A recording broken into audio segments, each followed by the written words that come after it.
Lagi nga akong busy ngayon dahil nga madami akong tinatapos dito sa garden na ginagawa namin. Kailangan kasing pagtuunan muna ng pansin habang nagsisimula pa lang sa pagtatanim. Dahil ganun talaga, mahirap talaga lagi sa umpisa. Pero tulad ng sabi ko sa asawa ko, kapag naumpisahan na yan ay tuloy-tuloy na yan. Naglipat na nga pala ako dito ng mga melon at nilagyan ko siya ng kubong. Ito pala yung luma naming kubong na hindi na namin ginagamit. Tumubo na din pala yung mga kamote natin dyan, yung mga sitaw at iba pang tanim. At yung iba naman ay hindi pa tumutubo at yung mga talong naman ay maliliit pa kaya hindi pa siya pwedeng ilipat. Pero bad news kasi yung mga mais ay hindi siya tumubo. Siguro nga ay luma na dahil binili ko siya parang wala ng laman. Yung mga nasa sachet lang kasi yung nabili ko na tag 10 pesos lang. Dami ko pa naman binili tapos wala talaga kahit isang tumubo. Pati nga yung mga bell pepper ay hindi siya tumubo kaya ngayon ay nagpapatubo ulit ako ng bago. Sa ngayon yung mga pinapatubo ko ay galing na lang sa mga bulok na pepper, bulok na kamatis at bulok na pipino. Kaso maliliit pa lang kaya hindi ko pa sila pwedeng ilipat.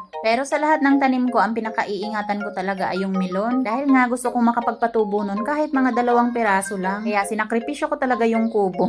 Sinadjust nga pala yan ng kaibigan kong si Pat na lagyan ko daw ng kubong kaya siguradong hindi na talaga makakapasok yung mga peste. Kanina pa pala ako sabi ng kubong. Yung kubong pala sa amin mga loves ay yung kulambo. Siguradong may tatawa na naman sa akin dahil sa ginawa ko dahil ayaw ko daw palamukan yung tanim ko. Bahala kayo dyan, diskarte ko naman yun eh. Tanim ko yan. Ang importante ay hindi siya mapipeste. Wag lang sanang talagang liparin ng hangin. Natutuwa nga ako mga loves dito sa Wild Ampalaya kasi tingnan nyo naman nagsisigapang na siya dyan sa gapangan nila. Hindi ko nga siya tinanggal dyan dahil nga ako ay sarap na sarap talaga dyan sa Wild Ampalaya dahil kahit dahon ay pwede mo talaga siyang ipangsahog. At ayan na nga mga loves yung ating mga kamuting kahoy at lahat sila ay nabuhay na. So maghihintay na lang tayong lumaki sila at nabuhay na din itong mga mani natin pero yung iba ay hindi tumubo. Pero okay na din dahil dinirekta namin yan ng anak kong panganay.